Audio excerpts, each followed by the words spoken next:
नमस्कार। हिंदी साहित्य की कक्षा में आज हम रीतिकालीन कवि देव के जीवन के बारे में बात करेंगे। विद्यार्थियों, जैसा कि आप जानते हैं कि देव रीतिकाल की रीतिबद्ध शाखा के एक प्रमुख कवि हैं। रीतिबद्ध कहने का अभिप्राय यह है कि रीतिकाल की 3 धाराओं में से जो प्रमुख धारा रीतिबद्ध धारा है, जिसकी कवियों ने आचार्यत्व का प्रदर्शन करने के लिए लक्षण ग्रंथों की रचना की थी, देव ने भी अपने साहित्य सृजन के क्रम में अनेक लक्षण ग्रंथों की रचना भी की है। इनके जीवन परिचय के बारे में हम जानेंगे। देव का पूरा नाम देवदत्त था। देव इनका उपनाम था और इन्होंने स्वयं ही अपने ग्रंथों के अंत में इस देवदत्त नाम का उपयोग किया है। कुछ दिनों तक देव सनाड्य ब्राह्मण माने जाते रहे और शुक्ल जैसे विद्वानों ने भी उन्हें सनाड्य ब्राह्मण ही माना, परंतु खोज से पता चला है कि वह कान्यकुब्ज ब्राह्मण थे। देव ने स्वयं अपने आप को घोसरिया ब्राह्मण कहा है, जैसे कि भाव विलास के इस दोहे से विदित भी होता है। घोसरिया कवि देव को नगर इटायो बास। घोसरिया वास्तव में दूसरीहा का रूपांतर है, जो कि देवसर या देवसरिया में हा प्रत्यय लगने से बना है। इटावा में अभी भी देवसर या दूसरिया ब्राह्मण पाए जाते हैं, जो कि कान्यकुब्ज ब्राह्मण ही है। तो इसलिए आज ये सिद्ध हो चुका है कि देव कान्यकुब्ज ब्राह्मण ही थे। देव का जन्म संवत 1730 विक्रम में हुआ था और 16 वर्ष की अवस्था में इन्होंने भाव विलास की रचना की थी। शुभ 1746 चढ़त 16 वर्ष कड़ी देत मुख देवता भाव विलास सहर्ष। देव के पूर्वजों के समय संबंध में अधिक कुछ जानकारी प्राप्त नहीं हो सकी है। कहते हैं देव के वंशज पंडित माता दीन दुबे के पास देव का वंश व्रत है, जिसके आधार पर देव के पिता पंडित बिहारी लाल दुबे माने जा सकते हैं। और शिव सिंह सरोज में देव का निवास स्थान मेनपुरी समनी गांव में लिखा है, परंतु जैसा कि इनके पदों से इंगित होता है कि देव इटावा में ही रहते थे। 29 से 30 वर्ष की अवस्था में देव कुसमरा चले आए, जो इटावा से 30 मील दूर है, और फिर जीवन के अंत तक वे कुसमरा में ही रहे। देव को अपने जीवन में कोई अच्छा आश्रयदाता नहीं मिला और श्रेष्ठ आश्रयदाता की खोज में उन्होंने भारत के प्रत्येक प्रदेश में घूमना पड़ा। ऐसा नहीं है कि देव को कोई आश्रयदाता ही नहीं मिला था, लेकिन जैसा उनका मन था, जैसा उनकी रुचि थी, वैसा आश्रयदाता उन्हें प्राप्त नहीं हुआ और अपने मन मुताबिक आश्रयदाता की खोज में वह पूरे भारत का भ्रमण करते रहे। प्रांत प्रांत में इस प्रकार घूमने से देव को बड़ा अनुभव प्राप्त हुआ और जिसके फल स्वरूप उन्होंने जाति विलास जैसे उत्कृष्ट ग्रंथ की रचना की।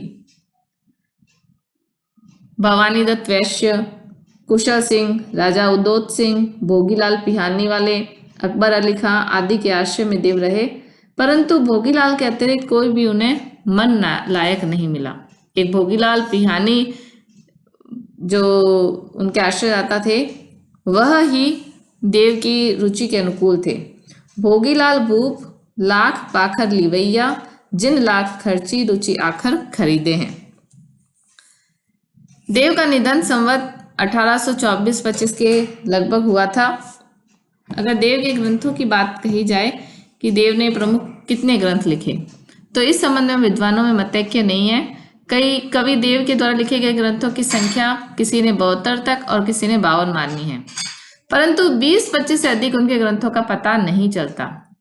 इन ग्रंथों के नाम इस प्रकार हैं: भाव विलास, अष्टयाम, भवानी विलास, कुशल विलास, जाति विलास, रस विलास, शिवाष्टक, प्रेम तरंग, राग रत्नाकर, देव चरित्र, प्रेम चंद्रिका, सुजान विनोद, शब्द रसायन, देव माया प्रपंच नाटक, जग दर्शन 25, आत्म दर्शन 25, तत्व दर्शन 25, प्रेम 25, सुख सागर तरंग, सिंदूरी सिंदूर इत्यादि इनके ग्रंथ माने जाते हैं। कुछ और ग्रंथों का नाम भी अनेक प्रकार की रचनाओं में मिलता है नोटिस के रूप में, लेकिन प्राप्त इनके लगभग 20-25 ग्रंथ हुए हैं।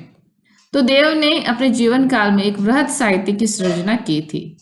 ये इसका कारण यह भी हो सकता है कि ये अनेक दरबारों में गए और अनेक दरबारों में जाकर उन्होंने अलग अलग प्रकार के काव्यों की रचना की। देव के जीवन के साथ साथ देव ने जिस भाषा का प्रयोग किया है उस भाषा के बारे में भी थोड़ी सी जानकारी प्राप्त कर लेते हैं। देव की भाषा साहित्यिक ब्रज भाषा है और देव का भाषा पर पूर्ण अधिकार था। देव की भाषा का जब अध्ययन किया जाता है तब इस बात की जानकारी प्राप्त होती है कि देव संस्कृत के विद्वान थे और भाषा सौंदर्य की अभिव्यक्ति के हेतु देव ने संस्कृत के तत्सम शब्दों का प्रयोग अपनी रचनाओं में बहुत किया है।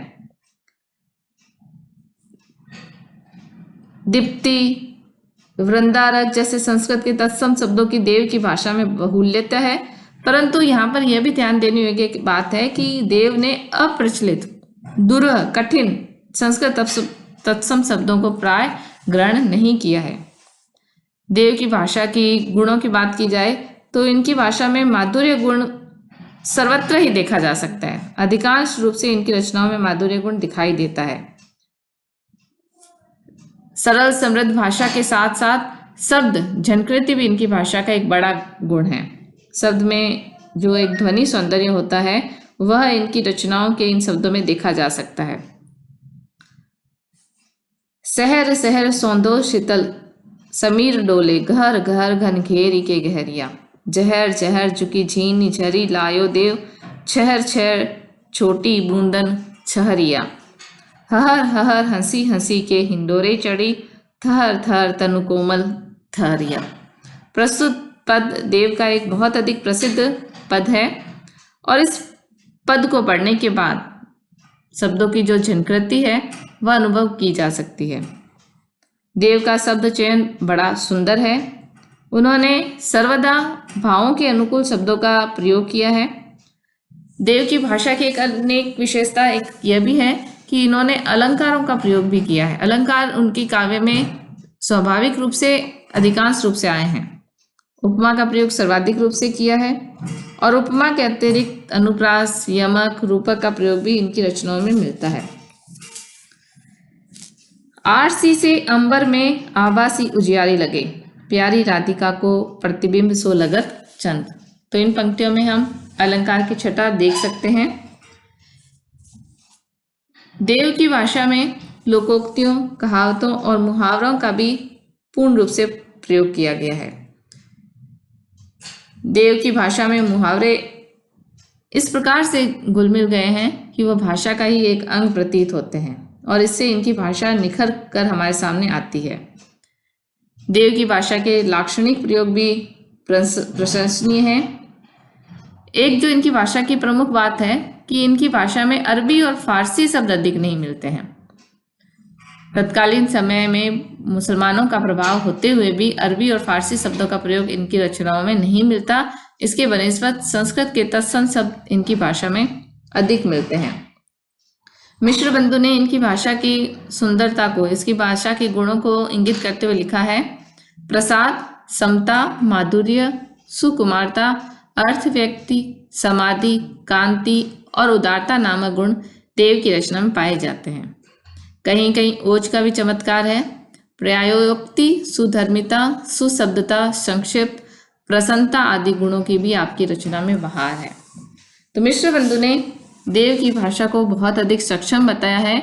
जो विद्वानों के द्वारा, आचार्यों के द्वारा काव्य के लिए निर्दिष्ट जो गुण हैं उन गुणों से भी अतिरिक्त गुणों का जिक्र मिश्र बंधु ने अपने इस वक्तव्य में किया है। परंतु यदि बात की जाए तो व्याकरण की दृष्टि से देव की भाषा में कुछ दोष भी दिखाई देते हैं। लिंग दोष, कारक चिन्ह और क्रिया रूपों की गड़बड़ देव की भाषा में बहुत से स्थानों पर दृष्टिगोचर होती है। और तुकांतता के लिए कहीं कहीं उन्होंने मनगढ़ंत शब्द भी रचे हैं और कहीं कहीं उस तुकांतता के लिए उन्होंने शब्दों को बुरी तरीके से तोड़ा और मरोड़ा भी है। न्यून पदत्व, अधिक पदत्व जैसे दोष भी इनकी रचनाओं में मिलते हैं। लेकिन ये सभी दोष भाषा की सुकुमारता के समक्ष, अलंकारों के सौंदर्य के समक्ष और उचित शब्द योजना के समक्ष बहुत ही अधिक फीके दिखाई देते हैं।